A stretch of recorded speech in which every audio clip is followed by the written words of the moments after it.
Boa noite a todos, mais um domingo juntos, contando os dias para quando nós vamos poder finalmente congregar presencialmente uns com os outros. Eu me alegro em saber que está diminuindo o número de internações, o número de óbitos, então parece que essa terceira onda está passando, só estamos aguardando essa bandeira preta que está sobre o estado mudar de cor para, com segurança, então, voltarmos a estar presencialmente juntos. Enquanto isso, vamos ter paciência e vamos buscar o Senhor juntos, ainda que à distância. Amém? Bem, hoje eu quero dar continuidade ao nosso estudo que nós iniciamos algumas semanas atrás, que eu intitulei A Simbologia do Tabernáculo.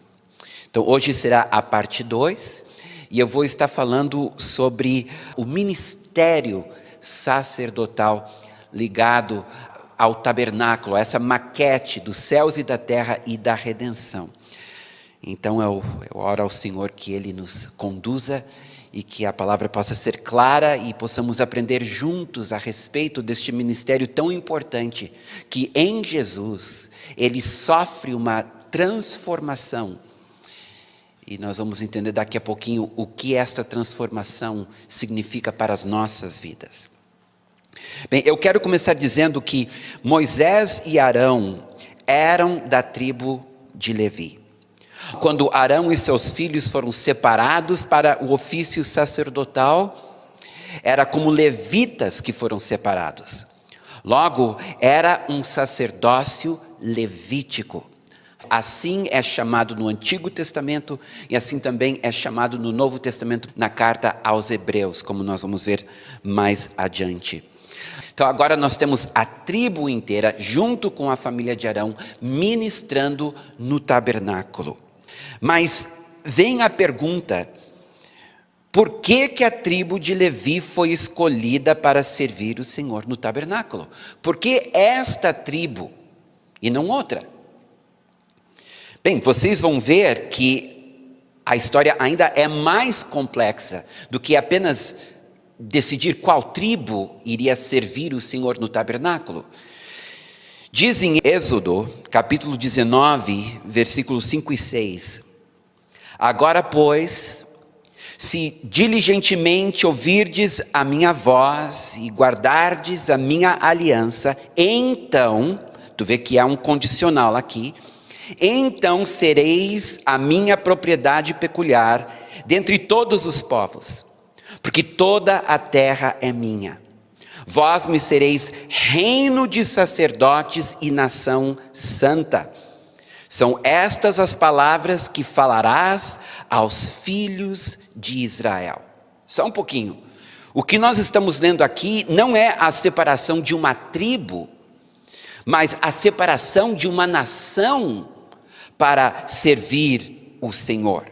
O plano divino original, portanto, era um reino de sacerdotes e não uma tribo sacerdotal. Deus queria era uma nação santa. Santificar qualquer coisa que seja significa separar, consagrar ou dedicar a Deus e ao seu serviço. Logo, o tabernáculo era santo, porque ele havia sido consagrado, dedicado a Deus para a sua habitação.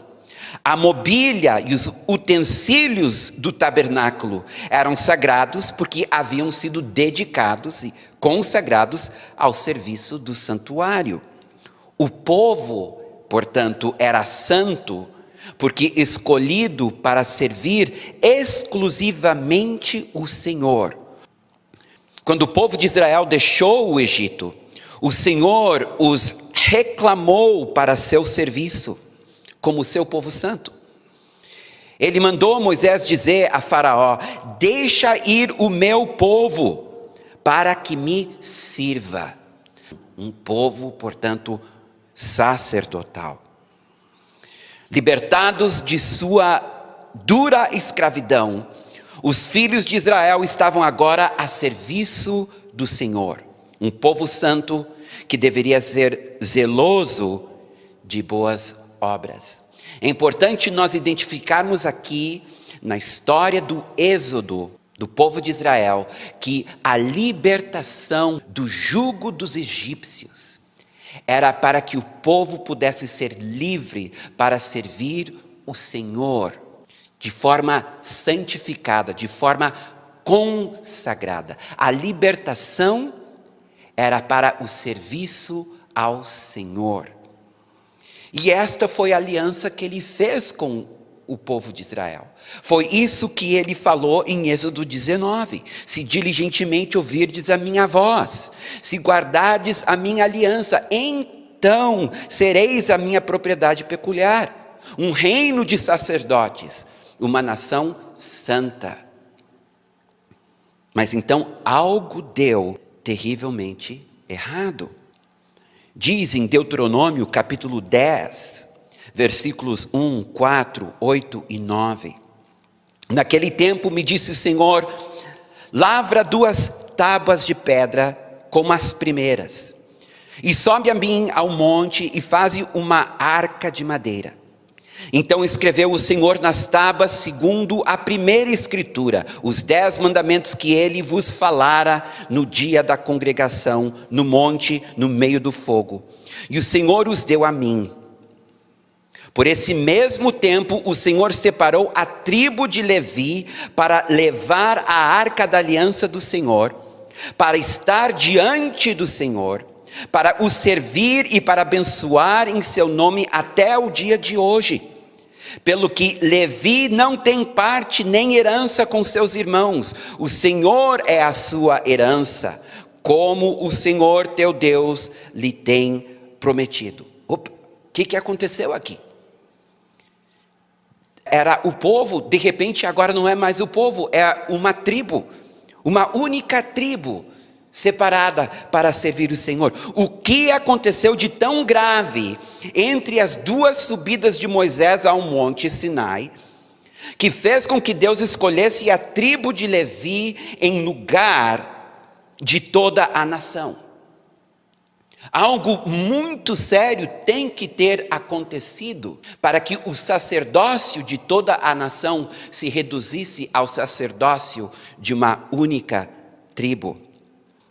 Pois quando Moisés desceu do monte Sinai, a primeira vez que ele recebeu as tábuas de pedra, contendo os 10 mandamentos, ele descobriu que o povo de Israel, liderado por Arão, havia feito um bezerro de ouro e havia se apartado do Senhor. Então nós lemos em Êxodo 32, 25 a 28, vendo Moisés que o povo estava desenfreado, pois Arão o deixara solto para vergonha no meio dos seus inimigos, pôs-se em pé à entrada do arraial e disse: quem é do Senhor, venha até mim. Então se ajuntaram a ele todos os filhos de Levi, os quais disse: assim diz o Senhor, o Deus de Israel, cada um cinja a espada sobre o lado, passai e tornai a passar pelo arraial, de porta em porta, e mate cada um a seu irmão, cada um a seu amigo, e cada um a seu vizinho.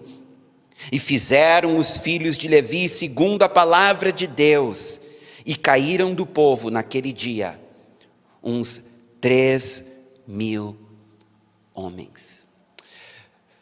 Foi tão grave o que o povo fez ao trocar o Senhor por um ídolo, que esta condição que Deus havia estabelecido: se vocês me obedecerem e ouvirem a minha voz, serão meu povo exclusivo, não se cumpriu. Eles, porque Moisés havia demorado demais no monte, não sabiam o que tinha acontecido com ele, falaram com Arão e disseram: olha, não sabemos o que aconteceu com Moisés, então cria para nós um Deus, aquele que nos tirou do Egito, e é este Deus que nós vamos adorar. E foi o que Arão fez. Temendo o povo, ele fez. Isto foi tão grave para Deus, que Deus disse: não mais vocês serão um povo sacerdotal, mas eu vou escolher de entre vocês a tribo de Levi, a única tribo que permaneceu fiel a mim, quando os demais se afastaram de mim. Então aqui nós temos a origem da tribo sacerdotal de Levi. Uma história triste, não era o que Deus queria. Mas o que torna este evento ainda mais extraordinário é a história do patriarca Levi. Ao profetizar sobre a vida dele, seu pai Jacó profere uma maldição sobre ele e sobre o seu irmão. Escutem só o que Jacó diz para Simeão e Levi. Isso está em Gênesis 49, 5-7. Simeão e Levi são irmãos. As suas espadas são instrumentos de violência. Que a minha alma não entre no conselho deles. Que a minha glória não participe do seu agrupamento. Porque no seu furor mataram homens. E na sua vontade perversa mutilaram touros. Maldito seja o seu furor, pois era forte. E maldito seja a sua ira, pois era intensa. Eu os dividirei em Jacó e os espalharei em Israel. A violência referida aqui é a destruição de Siquém, pois Simeão e Levi eram irmãos, eles tinham uma irmã chamada Diná. Diná, querendo conhecer as meninas das redondezas, acabou se namorando de Siquém, o príncipe desta cidade que carregava o seu nome. E ele acabou seduzindo ela e violentando ela. Quando Simeão e Levi ficaram sabendo disso, eles entraram em acordo com o príncipe, pois ele desejava muito casar com Diná, e perguntou o que ele podia fazer. Então Simeão e Levi disseram: olha, se vocês, todos os homens, se circuncidarem e entrarem em aliança conosco e com nosso Deus por meio da circuncisão, então nós daremos a nossa irmã a ti como esposa. Pois então o príncipe, junto com o seu pai, conversaram com os demais homens, convenceram eles a se circuncidarem. E aqui eu vou ler um pedaço do relato do que acontece em seguida. Gênesis capítulo 34, versículos 25-27. Ao terceiro dia, quando os homens sentiam mais forte a dor, 2 filhos de Jacó, Simeão e Levi, irmãos de Diná, tomaram cada um a sua espada, entraram inesperadamente na cidade e mataram os homens todos. Passaram também ao fio da espada a Amor e a seu filho Siquém. Tomaram a Diná da casa de Siquém e saíram. Sobrevieram os filhos de Jacó aos mortos e saquearam a cidade, porque a sua irmã fora violada. Foi tão grave o que Simeão e Levi fizeram, que quando Jacó, no seu leito de morte, estava abençoando os seus 12 filhos, Deus o impediu de abençoar Simeão e Levi. Pelo contrário, ele os amaldiçoou, dizendo: eu vou dispersá-los entre as demais tribos. No caso de Simeão, a sua dispersão ocorreu quando ele foi absorvido pela tribo de Judá. Olha o que diz Josué 19:1. Saiu a segunda sorte a Simeão, a tribo dos filhos de Simeão, segundo as suas famílias. E a herança deles ficava no meio da herança dos filhos de Judá. Ou seja, Simeão, ao invés de herdar terras, como as demais tribos, eles tiveram que ter a sua sorte, a sua porção, no meio da tribo de Judá. Portanto, sendo dispersos. Tu não vais ouvir mais falar da tribo de Simeão, ela vai acabar se confundindo com a tribo de Judá. A maldição se cumpriu na vida de Simeão. Algo semelhante deveria ter acontecido também com a tribo de Levi, se não fosse por esse incidente aos pés do Monte Sinai. Olha o que Malaquias, o profeta, diz de Levi, não da tribo de Levi, mas do patriarca Levi. Malaquias capítulo 2, versículos 4-6. Então vocês saberão que eu lhes enviei este mandamento para que se mantenha a minha aliança com Levi, diz o Senhor dos Exércitos. Minha aliança com ele foi de vida e de paz. E foi isso que eu lhe dei, para que me temesse. E de fato, ele me temeu e tremeu por causa do meu nome. A verdadeira instrução esteve na sua boca, e nenhuma injustiça se achou em seus lábios. Ele andou comigo em paz e em retidão, e afastou muitos da iniquidade. Só um pouquinho. Nós estamos falando do mesmo Levi, aquele que junto com seu irmão matou uma tribo inteira. Isso não me parece ser o mesmo Levi que nós lemos lá em Gênesis. O que é isso? O que está acontecendo aqui? Pois sabe que algo muito parecido nós vamos encontrar em Hebreus. O mesmo fenômeno. Desta vez é o Senhor falando a respeito de Sara. Vocês vão lembrar, Sara, esposa de Abraão, que quando Deus veio e falou com Abraão, ele e mais 2 anjos juntos, e disse: olha, daqui 1 ano a tua esposa terá um filho. A Bíblia diz que ela estava atrás da tenda, ouvindo, espionando, e que ela riu. E daí o Senhor disse: tu riste, mas tu vais ver que daqui a 1 ano tu vais ter um filho, porque para Deus nada é impossível. E ela tem a coragem de ainda dizer para Deus: eu não ri. E ele diz: tu riste sim. Foi ela que fez com que Abraão tivesse relações com a sua escrava egípcia, e assim gerasse um filho que mais tarde iria dar muita dor de cabeça para os judeus. Todos os árabes dizem descenderem de Ismael. E nós temos então a religião muçulmana, e hoje Israel está rodeada de inimigos. Tudo porque Sara cansou de esperar, então convenceu seu marido a ter um filho com a sua escrava, uma prática que era costume naquela região.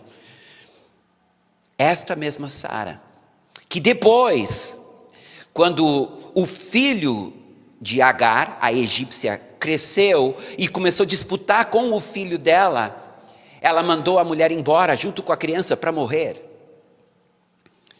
Esta mesma Sara, em Hebreus capítulo 11, versículo 11, é isso que o Espírito de Deus diz dela. Pela fé também, a própria Sara recebeu poder para ser mãe, não obstante o avançado de sua idade, pois teve por fiel aquele que lhe havia feito a promessa. Por isso também, de um, aliás, já amortecido, saiu uma posteridade tão numerosa como as estrelas do céu, e inumerável como a areia que está na praia do mar. Esta frase, pois teve por fiel aquele que lhe havia feito a promessa. Não podemos estar falando da mesma Sara. No entanto, estamos, é a Bíblia, é a palavra de Deus, falando aquelas palavras maravilhosas sobre Levi, o iracundo. São essas as palavras faladas sobre Sara, uma mulher que não creu, mas aqui está dizendo que ela creu. Será que a palavra de Deus está se contradizendo? Bem, meus irmãos, eu acredito que no céu, cada um de nós temos um dossiê. Inclusive fala em Apocalipse que no dia do juízo os livros serão abertos. Esses livros são o dossiê de cada um de nós. E a Bíblia diz: os que não foram encontrados no livro da vida, então cada um será julgado segundo as suas obras. Então a Bíblia fala de dossiês. Cada um de nós, tudo o que nós fazemos está sendo escrito, tudo o que nós fazemos está sendo anotado, e tudo o que nós fazemos nós teremos que prestar contas um dia. No entanto, meus amados, em Cristo Jesus, quando Deus olha para nós, Ele nos vê através do filtro do sangue do Cordeiro. Portanto, no céu, a nossa história é conhecida e recontada segundo a versão de Deus, segundo a versão do que ele vê pelos olhos de Jesus. O nosso dossiê, ele é transformado, ele é mudado, a nossa história é mudada em Cristo Jesus. Levi, que era do Antigo Testamento, após a cruz, teve a sua história reescrita. Sara, também do Antigo Testamento, a sua história é reescrita depois da cruz. Jesus foi até o Hades e levou cativo o cativeiro. E a história de Levi e de Sara foi reescrita. E isso para mim é muito encorajador, porque eu sou uma pessoa que tenho esse hábito terrível de reviver os meus erros do passado. Eu não sei quantos de vocês são assim, mas volta e meia eu lembro das decisões erradas, das escolhas erradas, dos pecados que eu cometi, coisas que às vezes eu ainda estou colhendo frutos hoje, por causa dessas escolhas e essas decisões. E eu não fui uma pessoa tão terrível assim, mas cometi minhas bobagens. Talvez tenha alguém me ouvindo que cometeu alguns erros bem sérios, alguns pecados bem graves. Pois eu quero te dizer que em Cristo Jesus a tua história é reescrita. O teu dossiê, as folhas são arrancadas e algo novo é escrito. Porque Deus te vê através do sangue do Cordeiro, e a justiça de Jesus se torna a tua justiça. E isso para mim, meus irmãos, é um motivo de encorajamento, eu espero que seja para vocês também. Não olha mais para trás, olha para frente, porque tu és uma nova criatura em Cristo Jesus. Tudo se fez novo. É em Cristo Jesus. Os teus pecados foram lançados para o mais profundo dos mares. O mais longe, assim como o norte é do sul, o leste é do oeste, assim Deus se distancia dos nossos erros por causa de Jesus. E somente em Jesus. Isso é muito importante. Se alguém está nos assistindo que ainda não entregou sua vida para Jesus, eu quero te dizer, esta é tua noite de salvação. Não importa os erros que tu cometeste no passado, os pecados que tu cometeste no passado, entrega a tua vida para Jesus e Ele reescreverá a tua história. Aleluia. A carta aos Hebreus expõe claramente a superioridade do sacerdócio de Cristo sobre o sacerdócio levítico. E apresenta o caráter definitivo e totalmente eficaz do sacrifício de Jesus na cruz. O que eu vou ler para vocês agora é a troca da guarda, por assim dizer. Vai haver uma troca de sacerdócio. Porque enquanto havia o sacerdócio levítico, somente os sacerdotes levíticos podiam ministrar ao Senhor. Nem mesmo Jesus poderia entrar no Santo dos Santos, porque ele era da tribo de Judá. Então o que Deus faz? Deus muda o sacerdócio. Em vez da ordem de Arão, ele coloca Jesus na ordem de Melquisedeque, um outro sacerdócio, muito mais antigo do que o sacerdócio de Arão. Quem não sabe, em Gênesis, Abraão, ao socorrer o seu sobrinho Ló, ele batalha contra alguns reis que haviam atacado Sodoma e Gomorra, e quando ele ganha a batalha, vem um rei chamado Melquisedeque. E a Bíblia diz que ele era rei e sacerdote do Deus Altíssimo. E ele reinava em Jerusalém. Então ele vem até Abraão, ele abençoa Abraão. Abraão dá os seus dízimos a Melquisedeque, porque ele era sumo sacerdote do Deus Altíssimo. Pois Deus diz, o meu filho Jesus, ele não pode ser da ordem dos sacerdotes de Levi, porque ele é da tribo de Judá. Então, eu o colocarei debaixo da ordem sacerdotal de Melquisedeque. Então, a igreja não está debaixo da ordem do sacerdócio levítico, mas sim debaixo da ordem do sacerdócio de Melquisedeque. Vamos ler. Hebreus capítulo 7, versículos 11 a 15. Se, portanto, a perfeição houvera sido mediante o sacerdócio levítico, pois nele, baseado, o povo recebeu a lei, ou seja, os 10 mandamentos, que necessidade haveria ainda de que se levantasse outro sacerdote, segundo a ordem de Melquisedeque, e que não fosse contado segundo a ordem de Arão? Pois quando se muda o sacerdócio, necessariamente há também mudança de lei. Porque aquele de quem são ditas estas coisas, falando de Jesus, pertence a outra tribo, da qual ninguém prestou serviço ao altar. Pois é evidente que o nosso Senhor procedeu de Judá, tribo a qual Moisés nunca atribuiu sacerdotes. Então, em Cristo é restaurado o sacerdócio de todo o povo. Aquele sacerdócio que havia sido perdido no pé do Monte Sinai, quando o povo substituiu Deus por um ídolo. Aquele sacerdócio de todo o povo em Cristo Jesus agora é restaurado. Não mais segundo a ordem de Arão, mas agora segundo a ordem de Melquisedeque. Então diz em 1 Pedro, capítulo 2, versículo 9: vós, porém, sois raça eleita, sacerdócio real, nação santa, povo de propriedade exclusiva de Deus, a fim de proclamardes as virtudes daquele que vos chamou das trevas para a sua maravilhosa luz.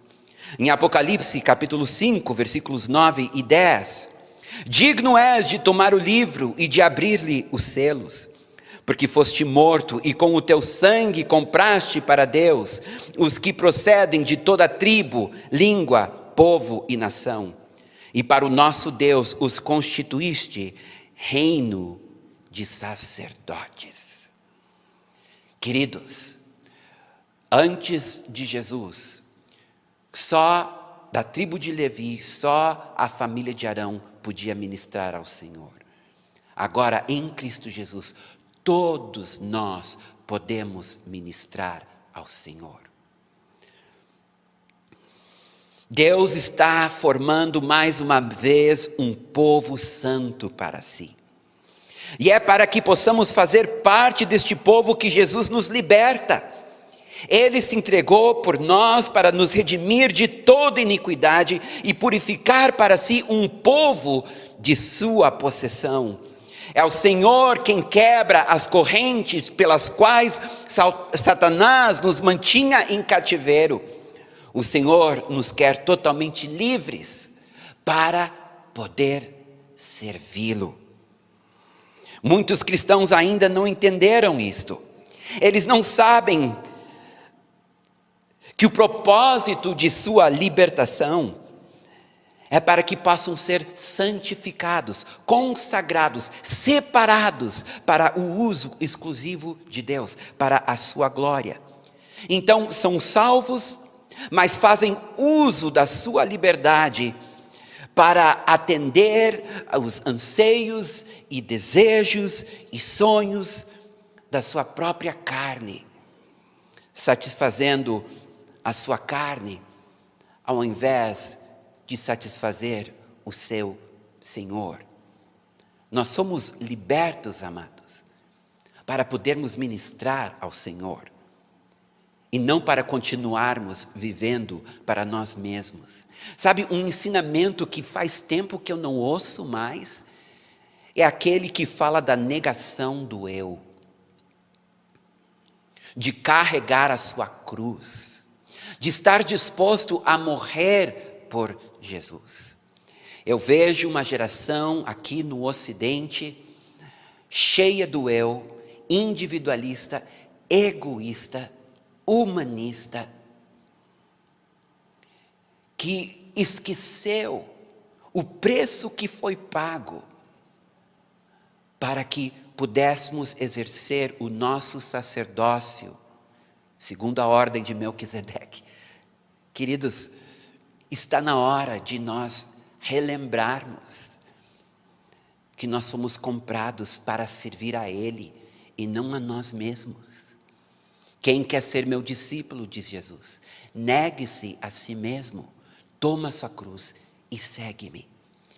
Em outro lugar diz, todos os dias, tome essa cruz. Paulo chega a dizer, eu morro todos os dias. É assim que o sacerdócio, segundo Melquisedeque, é exercido. Este é o nosso chamado.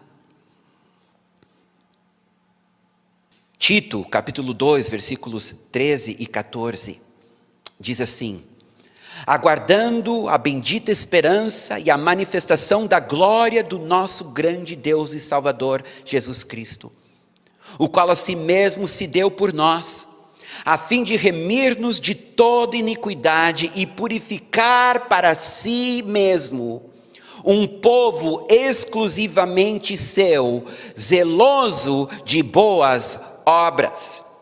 Aqui está muito claro, nos remiu de toda iniquidade, nos purificou para si mesmo, para ter um povo que é exclusivamente dele, um povo que é zeloso de boas obras.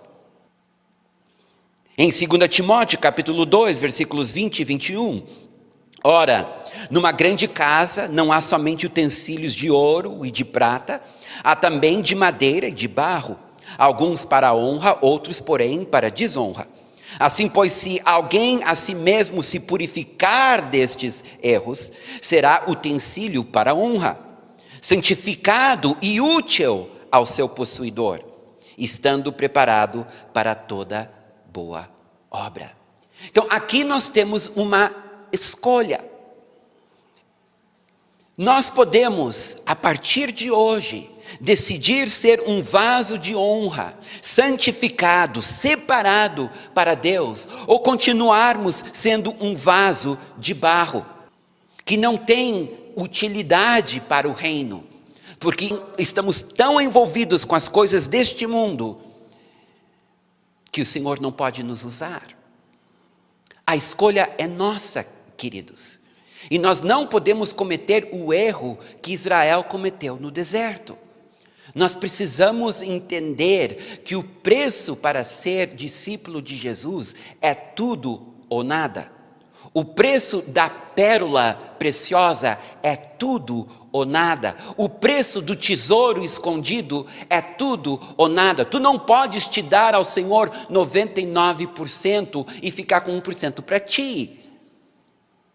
Eu acredito que muitos de nós, o Senhor quer nos usar mais, o Senhor quer nos abençoar mais, o Senhor quer compartilhar o seu coração, o Senhor quer mostrar o que Ele quer realizar, Ele quer nos usar não para a nossa glória, mas para a sua glória e o seu louvor. Ele tem um destino para cada um de nós, Ele tem um propósito para cada um de nós, mas esse destino e este propósito depende do nosso livre-arbítrio, da nossa escolha de servi-lo ou não. Por isso que Jesus, em certo lugar, falando do discipulado, falando desta consagração, ele conta do rei que vai para a guerra, mas precisa calcular o preço se com o seu exército ele consegue vencer o outro exército. Ou aquele que vai construir um prédio, se ele tem recursos para começar e concluir aquele prédio, para ele não ter que parar pela metade e passar vergonha. Entendeu? Quando nossa entrega não é total, quando a nossa entrega é condicional, eu me entrego enquanto Deus me abençoa, eu me entrego enquanto as coisas são como eu quero, eu entrego enquanto eu estou sendo abençoado. Bem, este tipo de entrega, o que vai acontecer é pelo caminho, tu vai cansar, tu vai te escandalizar, tu vai te ofender e tu vai abandonar. Porque no mundo tereis aflições, e importa que por meio de muita tribulação entrais no reino de Deus. Textos bíblicos, alertas do Senhor. A primeira vinda de Jesus, a segunda vinda de Paulo. Mas a verdade é que há um preço para seguir Jesus. A salvação é pela graça, mas o galardão depende da nossa obediência e fidelidade ao Senhor. E esse é o convite que eu acredito que o Espírito Santo está fazendo nestes dias para a nossa geração. Ele está dizendo: eu quero fazer de ti um vaso de honra. Eu quero te usar para a minha glória. Eu quero te mostrar as minhas maravilhas. Eu quero te trazer para sentar no meu conselho. Eu quero te revelar o meu nome. Eu quero ser teu amigo. Mas para isso, a entrega tem que ser total, consagrado ao Senhor. Tudo que era consagrado ao Senhor no tabernáculo só podia ser do Senhor. Ele é um Deus zeloso. Ele não divide com ninguém a sua glória, e Ele não divide com ninguém aquilo que é dele, que é consagrado a Ele. Ele não vai te dividir com os demônios, Ele não vai te dividir com o mundo, Ele não vai te dividir com teu pai, tua mãe, tua esposa, teu marido, teus filhos. Jesus disse: quem amar pai, mãe, esposa, filhos, filhas, mais do que a mim, não é digno de mim. Ele tem que ser a pessoa mais importante. O Novo Testamento não menciona a existência de um ofício sacerdotal na igreja. Essa ideia surgiu posteriormente, durante o período patriarcal. Logo depois que todos os apóstolos morreram, surgiram outros líderes da igreja.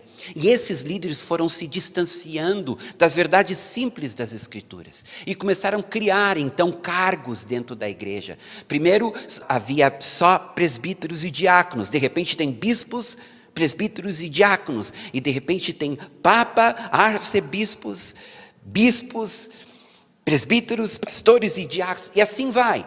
Então, nós começamos a criar um tipo de governo na igreja, onde tu tem o leigo e o especializado, o clero e o laico. Só que isso não é bíblico. Todos nós somos sacerdotes, todos nós somos chamados a ministrar ao Senhor. Não vale este argumento, mas ele é pago para ser pastor. Ele se dedica a tempo integral para ministrar ao Senhor. E não vale, queridos. Todos nós fazemos parte do mesmo corpo, temos funções diferentes. Mas todos nós somos ministros. Isso não é um termo técnico para alguns especialistas. Ser ministro significa ser servo. E todos nós somos chamados a servir. Na verdade, o governo da igreja local é constituído de bispos e diáconos. Está lá em Filipenses 1:1. Quando ele está saudando a igreja de Filipos, ele saúda os presbíteros, diáconos e os demais santos de Filipos. Então, o governo da igreja é um governo local e é constituído de presbíteros, que é sinônimo de bispo, que é sinônimo de pastor. E diáconos, que são aqueles líderes que auxiliam o presbitério. Os demais são ministros do Evangelho. Em Efésios 4:11 nós lemos: e ele mesmo concedeu uns para apóstolos, outros para profetas, outros para evangelistas e outros para pastores e mestres, com vistas ao aperfeiçoamento dos santos, para o desempenho do seu serviço, para a edificação do corpo de Cristo, até que todos cheguemos à unidade da fé e do pleno conhecimento do Filho de Deus, à perfeita varonilidade, à medida da estatura da plenitude de Cristo. Agora, ouça o que Paulo está dizendo aqui. Ele está dizendo que há certos homens dons que ele deu à igreja. Agora, esses homens dons, eles não têm um ofício na igreja. Eles têm uma função. De novo, os únicos ofícios reconhecidos nas Escrituras é o ofício de presbítero e o ofício de diácono. Estes são encargos, são cargos. A pessoa morre, outro toma o seu lugar. Agora, quando a pessoa tem uma função, ela morre, a função morre com ela. Ninguém pode tomar o lugar dela. Estes 5 homens dons, eles não têm um encargo, eles têm uma função. E a função deles é muito clara, é equipar os santos. É o que significa esta palavra aperfeiçoar. No original significa equipar, preparar, treinar os santos para a sua diaconia, para o seu serviço ou para o seu ministério. Mesma palavra. Então, o apóstolo, que na verdade nada mais é do que um missionário que funda igrejas, ele é dado à igreja exatamente para treinar a igreja como cuidar da igreja. O profeta é dado à igreja para treinar a igreja como ouvir a voz de Deus. O evangelista é dado à igreja para treinar a igreja como evangelizar. O pastor é dado à igreja para ensinar como cuidar de vidas. E o mestre é dado à igreja para ensinar como estudar as Escrituras. Veja bem, são pessoas que são dadas como professores para treinar a igreja a se mover nestas realidades, não para fazer no lugar da igreja. E eu lamento muito que há uma confusão muito grande hoje no meio do povo de Deus, onde nós temos pessoas que estão carregando títulos que na verdade são funções. E muitas vezes nem são as funções delas. Elas estão exercendo de forma ilegítima uma função simplesmente porque ela tem um título. Ela nem entende o seu chamado. Exercendo uma autoridade que na verdade ela não possui. Enquanto isso, a maioria de nós somos consumidores do Evangelho. Espectadores. Esperando que Deus use outros, e não a mim. Mas a verdade é que a Bíblia diz, estes sinais seguirão aos que creem. Expulsarão demônios. Imporão mãos nos enfermos e serão curados. Falarão novas línguas. A razão que a igreja existe hoje é porque a igreja primitiva entendia isso. E porque entendia isso, entendia o sacerdócio de todos os santos, é que a igreja primitiva conquistou o Império Romano.